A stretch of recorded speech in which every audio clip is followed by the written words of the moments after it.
Elijah, thank you for being with us. Of course. You were the second player in basketball history to become NBA and EuroLeague champion in back-to-back years. You win a title every year, and you revealed that you talked to the mirror before the 22 final, EuroLeague final, and you said to yourself that I'm going to be a champion tomorrow. How is the mindset to prepare yourself for all these big games? I think for me is, like you said, manifestations. What you plant in the mind will grow, whether that's negative or positive. And I believe in that. And I don't think too much about what people think because their views are based on the lenses they see through, their insecurities, their past experiences. So we all have our insecurities. So I see people through my lenses, So when it comes to basketball and manifestations in my life, I think the biggest thing is just first working. That's where I get my confidence from. And I work really hard during the summer to put myself in a position to, be in these games and have the opportunity to play with such great players, in the NBA or in EuroLeague. But I think, like you said, it's if you don't believe in yourself, then who does? So I always tell people, at the end of the day, I'm my biggest fan. If I'm not my biggest fan, then who is? So that's all I have to say. Is there any lesson for you that you try to keep from the previous trophy and the previous achievement of yours? Yeah, I think for me, those 2 years I had a crazy run.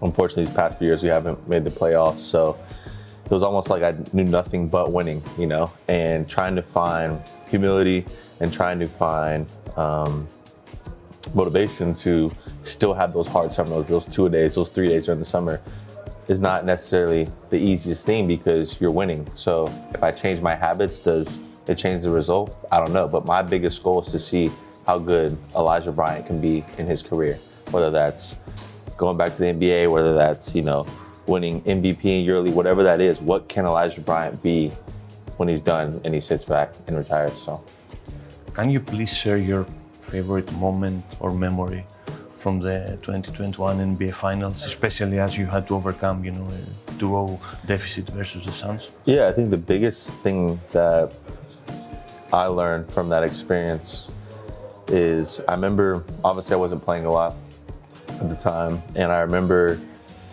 we went down 0-2 to Brooklyn, and we were walking back to the locker room, and in my head thinking my first experience in NBA, dang, down 0-2 to Brooklyn, KD, James, Kyrie, I mean, it's probably over, right? Like, I remember PJ Tucker stating, he said, they did what they did, now we need to do what we need to do.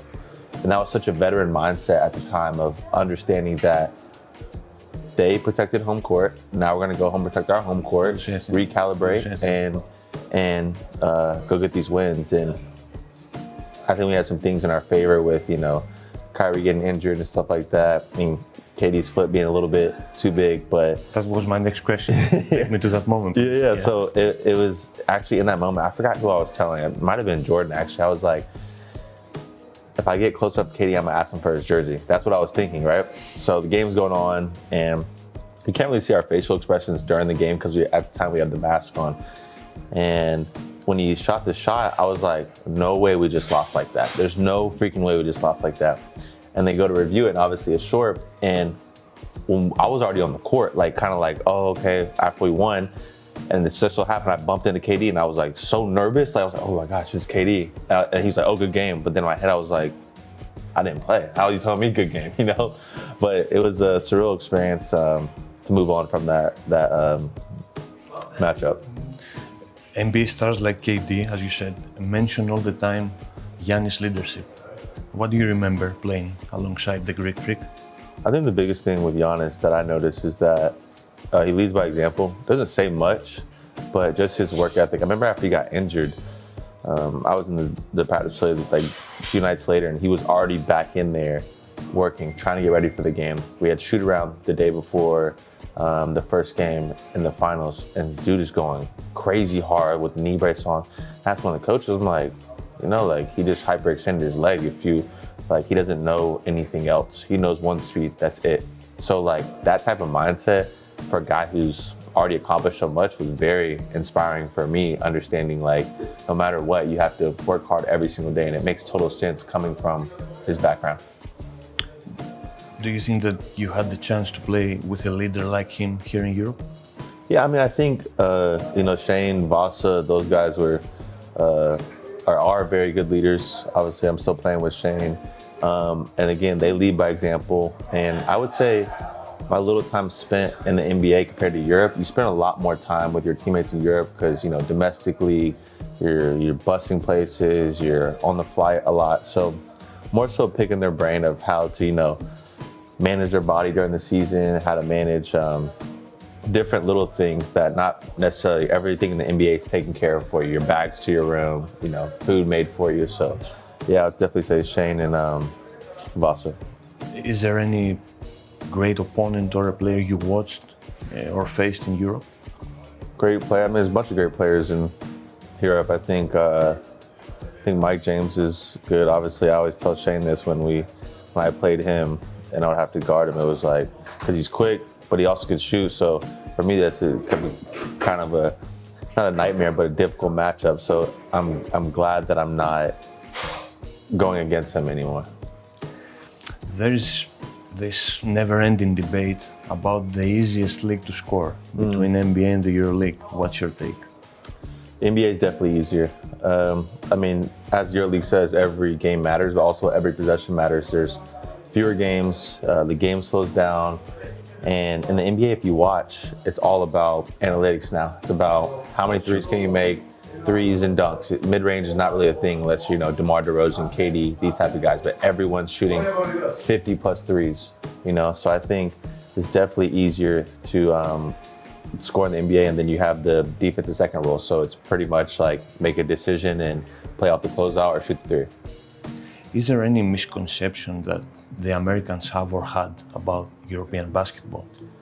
I think the biggest thing I would say is, I don't know if there's a misconception, maybe confusion on like leagues, you know, like, because Americans classify basketball overseas as overseas basketball, which can range from, I don't know, I played First Division Israel to EuroLeague, you know, so there's a big difference, and also sometimes players don't understand that the fundamentals that Europeans go through in terms of development compared to the highlight culture in America. Do you think that perhaps the American players feel like playing overseas something like a failure, I don't know if it's a heavy word, to their NBA dream? Yeah, I think everyone, when they shoot the balled up paper, they say Kobe. They don't say Spanoulis. You know what I mean? So like that's the idea. That's everyone's dream. Everyone wants to be LeBron, wants to be Kobe. So I think a lot of people can see it as a failure, but people don't understand because I didn't watch EuroLeague growing up, you know, and I think that's a big opportunity for EuroLeague to tap into that American market, to show people these games, to show people these experiences, and these players that are actually really good players who just weren't one of the top 400 players in the NBA. You know, there's only so many spots, and there's a lot of players who even don't have jobs right now, but could easily play in EuroLeague, but are trying to, you know, still get to the NBA. Any thoughts about the NBA's plan for a European league? Yeah, I think it's very beneficial for both parties involved, whether that's EuroLeague, NBA, FIBA. I think the more we can grow the game of basketball, it'll help everybody involved. But with EuroLeague, as a business, I feel like they're missing opportunity to make more money in terms of the teams. I think only 2 teams are profitable in EuroLeague, maybe Alba Berlin and Zalgiris, or maybe Partizan, one of these big fan clubs. But the NBA is an entertainment. It understands that. And I think EuroLeague has a better basketball product, but the marketing side, I think the NBA could help. So I think it might be tough to push both parties to agree on something, but just like in the PGA Tour and Live Golf, I think if you have someone competing to make a better product, it makes everyone better. Is this something that you players discuss about? Yeah, we talk about it. We talk about how is it possible for there to be no domestic league anymore, you know? I mean, we're playing, excuse me, we're playing over 100 games a year, you know? So to be able to limit those games to, you're going to only the big cities, I think it would entice even better talent to come over in Europe. Do you think that there's any reason for the EuroLeague to be worried about all these rumors or the NBA plan? Worried? I mean, they probably already had conversations with, the management and the NBA, but I think there should be an open discussion. Obviously, I'm just a player, but this is just my opinion. But when someone's trying to come into the market who is technically the global leader in it, I think at least you should listen, see what they have to say, and maybe implement some of those strategies into your product, allowing you to make your product better. So I wouldn't necessarily say worried, but maybe just open ears and some humility to listen to even make our product better, because the product we have at EuroLeague is a very elite product. And the sad thing for me is that people in America don't really know about it. So, You played for Ergin Ataman in Efes. Former players of him often talk about their relationship with him. They say that he's loose, he offers freedom on the court. How is playing for him, and what is his approach for the players? Yeah, I think for Ergin, he's, like you said, he has, usually for us it was Vasa and Shane as like the two main creators, and everyone kind of filters in and finds their roles. But in terms of practices, we just played a lot. So we kind of knew everyone where they liked the ball, what they didn't like, but we understood that, like, for us to be the best, I have to star in my role, whatever that was. That year when we won the second time, 3-and-D, I'm gonna get the grenades, the last second shots. I'm at the guard, one of the best players.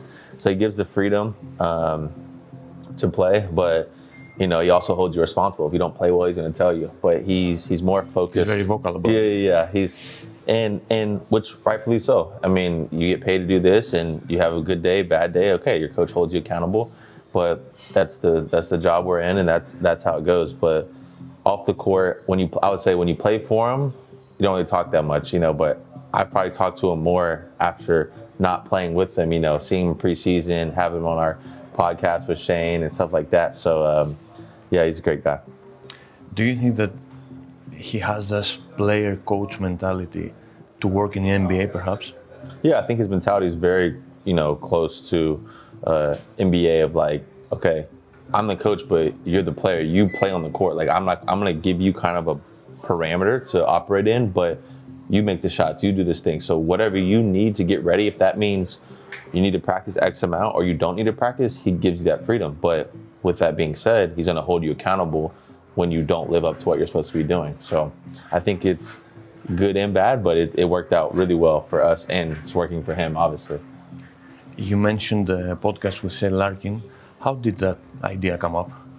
Yeah, I think I told Shane, obviously we see all the NBA players that have it, and I think it was an opportunity to humanize him as a player. And we started, and it wasn't even like I wanted to be a co-host. I was just telling him, you have a big platform, you're one of the best players in EuroLeague.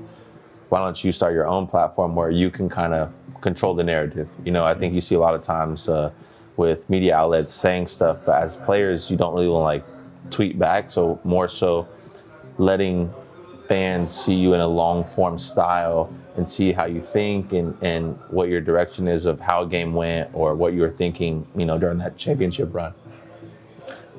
You're also active on YouTube. What made you decide to share your story, your basketball journey, your family moments in a daily routine? Yeah, I think for me, I die every time I see Steph Curry or those guys show anything of their routine and stuff. I'm just like fighting at, just wanted to see, just to learn as much as possible. And okay, I'm not Steph Curry, LeBron James, but to some kids, I just have a little bit more experience in terms of basketball, and I know some things that I feel like that could help them. And then also, I think the biggest thing is why I started it is I feel like this next young generation is so fearful, anxiety, worried about everything. They have no confidence or faith. And I think just instilling faith in the youth will solve so many problems in our world, instilling them to, not be afraid to fail, instilling them to, chase their dreams instead of worried about if they fail. So the biggest thing is just to instill faith in the youth and show them my journey and show that I'm a human. I know I have good games, I have bad games, I have good mental health days, I have bad mental health days, but understanding that we're all on the same journey. I'm just a little bit farther in terms of experience, and hopefully my journey can help them be better than me.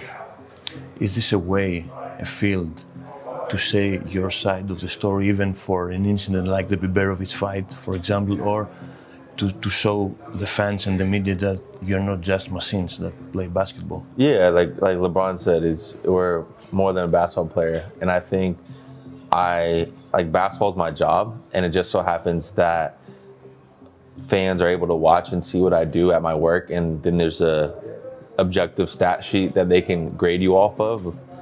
There's no other job in the world in sport, like being a professional, sportsman, where someone judges you. If you go to your 9 to 5 and you work in a cubicle and you have a paper due, no one can come and just comment, on Twitter with no profile picture and say whatever they want. So I think being able to just say your side and being able to speak your mind and come from your platform with no, alter objective behind it has been very beneficial for me, but also with, Shane's podcast and seeing the response we've gotten. Is this side of yours perhaps the start of a dual career or the next career after basketball? I don't know. I mean, whatever the Lord has in store for me after basketball, I definitely enjoy making content in terms of the idea of B-roll, storylines, that type of stuff, and I've loved that since I was a kid. So it just so happens that I was decent at basketball, and all of a sudden I play in EuroLeague, I played in the NBA, and people want to follow me for some reason. So I think it allows me to practice things that maybe I would want to do after, like you said, but we'll see what happens. I don't know if it's going to media or whatever, but I definitely enjoy making films. Media and fans sometimes think, the professional athletes, spoiled guys, the money is big, the status is so high, with easy calls. How do you make your big decisions? Yeah, I think the biggest thing for me is always my Lord and Savior. That's my foundation. So I always take a bird's eye view to everything, wins, losses. You kind of have to take an eye back and say, okay, I'm healthy, my family's healthy. And when you do that, it allows you to understand that basketball is a game. Yes, I understand there's crazy fans and they bet on the games. We hear that stuff all the time. But at the end of the day, those people that say that stuff, they're not with me in the summer when I'm working out twice a day. They're relaxing on the beach doing something, enjoyable. So if my biggest thing is if I wouldn't take advice from you, then I don't really listen to what you have to say. Obviously a bowler, a father, a podcast host, but who is really Elijah Bryant and how do you want to be mentioned? Yeah, I think the biggest thing for me is just to, first, like you said, father, all that stuff, follower of Christ, to help the next generation.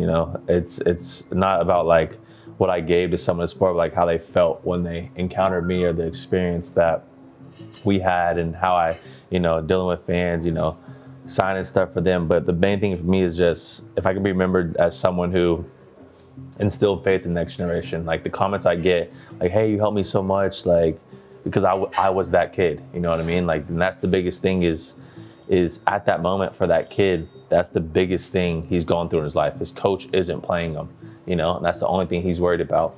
So if I can instill faith in him to know, first of all, take a bird's eye view, allow it to settle, implement your systems, and everything will work out, then I feel like I won. If I've done it for one kid, I've won.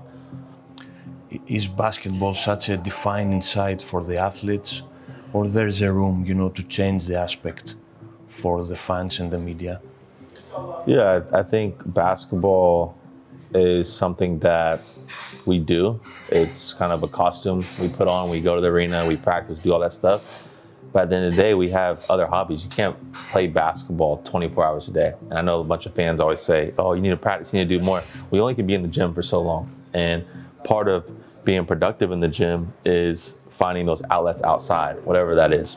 Painting, reading, Legos, you know, a lot of guys have it because it's such a high stress job that you have to find ways to decompress in healthy ways. What is your definition of the purpose in life? Purpose in life is to come down here in this mortal journey. It's one big test, right? Come down here in this mortal journey and we're given agency, which is freedom to choose on do good or do bad. And one day we'll return to our, you know, Heavenly Father in heaven, and He'll welcome us in and say, you know, you did good, my faithful servant, you know. But as we're here, in order to progress, we have to be able to understand that we'll make mistakes, but that's why the atonement, that's why Jesus died for our sins, allowing us to make mistakes and learn from them, but continue to progress back to our Heavenly Father. Thank you very much. Thank you.